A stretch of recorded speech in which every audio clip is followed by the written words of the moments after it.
was given the grace of God to perform all sorts of miracles, including such things as healing and driving away demons. I was going to tell you a little bit more about some aspects of spiritual life today, but we might wait till we have a few more people. However, what I wanted to relate to you was the things that happened on the weekend in the city, in particular in a restaurant called Pellegrini's, which is about 5 minutes walk from the Parliament House of Victoria. And although this particular restaurant was started by Italians, it became very famous because it was considered to be the only place in Australia that made genuine coffee as coffee should be made. On an account of this, people who wanted to, say, entertain officials or friends or whatever, or just to have a drink, often came to this place, being only 5 minutes walk from Parliament House. In this case, you could imagine that at any one day, it was full of MPs, members of Parliament, particularly on the times when Parliament sits. Parliament sits twice a year, the autumn and the spring sessions. And during this time, the debates of law are carried through, and all the things that are said are recorded. Some people think that they are recorded word for word, like in a law court, but that is not the case. What happens is a reporter who knows how to use shorthand, which is a quick way of recording like text,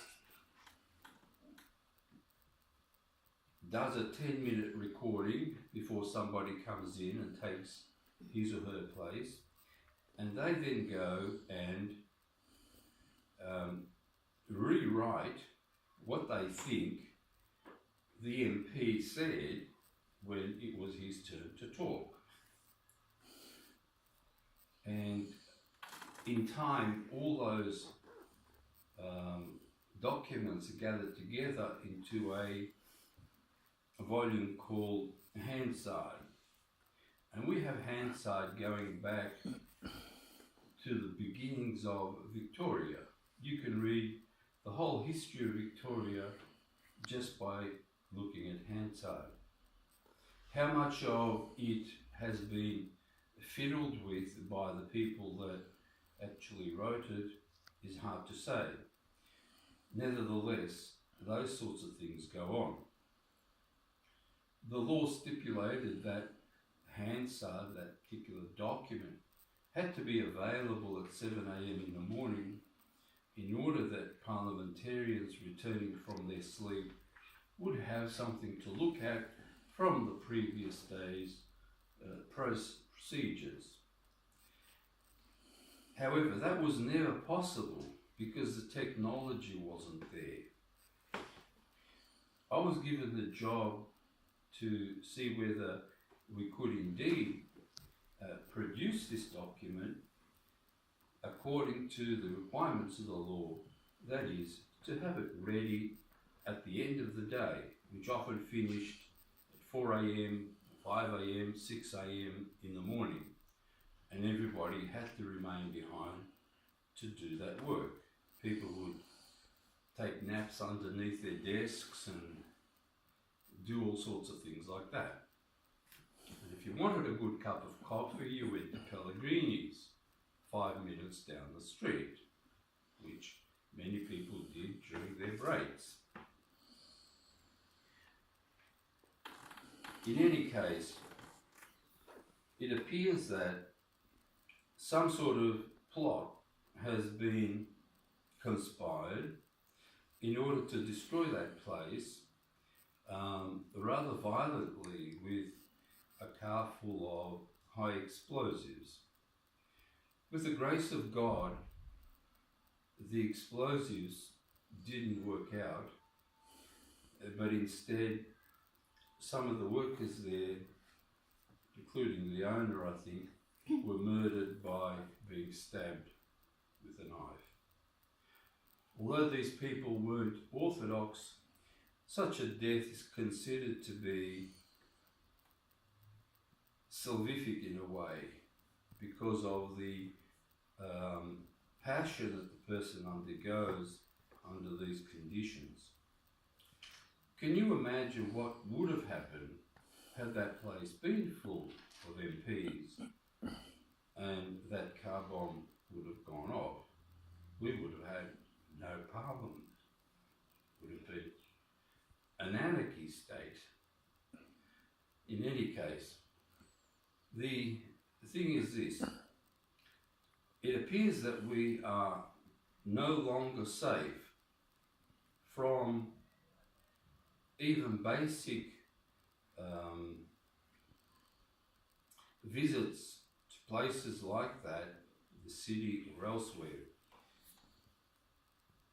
Not only not safe, but actually quite dangerous to gather in areas which are famous and where many other people might gather, people who have some sort of reputation, some sort of fame in their life, and for whom there might be a requirement that they be eliminated. In time we will know, well, officially what happened. From the conspiracy point of view, I think we already know what happened and what these things are leading to. And I guess that more and more of these sorts of things will be touching Australia here and there. This is why when we leave our home, have an icon near your door, say a prayer, venerate that icon, and then leave. And when you return, do the same thing also. And have an icon in your car, above your bed, in all the rooms of your house. And ask the Lord to protect you from whatever evil might lurk there that might want to harm you, whether it's for some reason or for no reason at all, and often for no reason at all. Here in Doncaster in this year, we have quite a few attacks, robberies, destruction of cars and all sorts of things by young groups of, you could only call them terrorists. Something which the eastern suburbs, certainly this far out, had never experienced before. And therefore, the security of your house also has to be taken into consideration. That your children are safe, that you have procedures for getting out of situations which might become very dangerous. And as far as we know, that thing will only increase. It is too bad that some years ago all firearms were confiscated from the citizens. In other words, the citizens have nothing to defend themselves with, but those who wish to do harm can have access to the latest and greatest and the most technologically advanced rifles, pistols, you name it. How is that happening? How is this all back to front?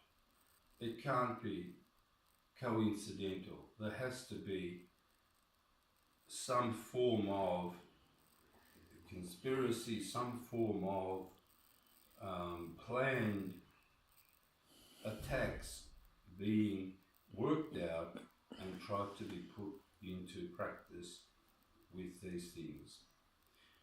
As for yourselves, I would highly recommend to keep away from big crowds, big festivals, big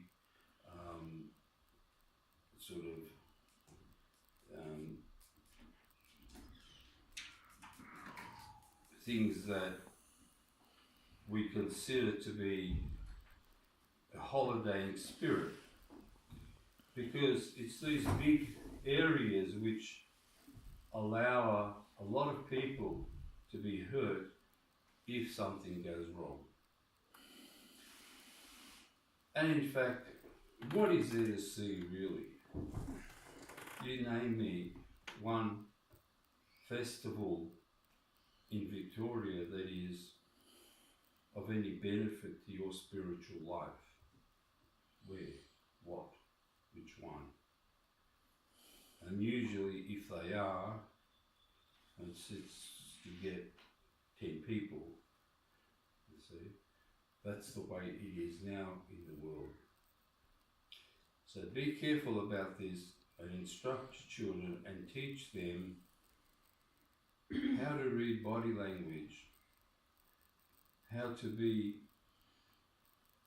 aware of anybody that might be trying to get to them to do harm. Train them to be,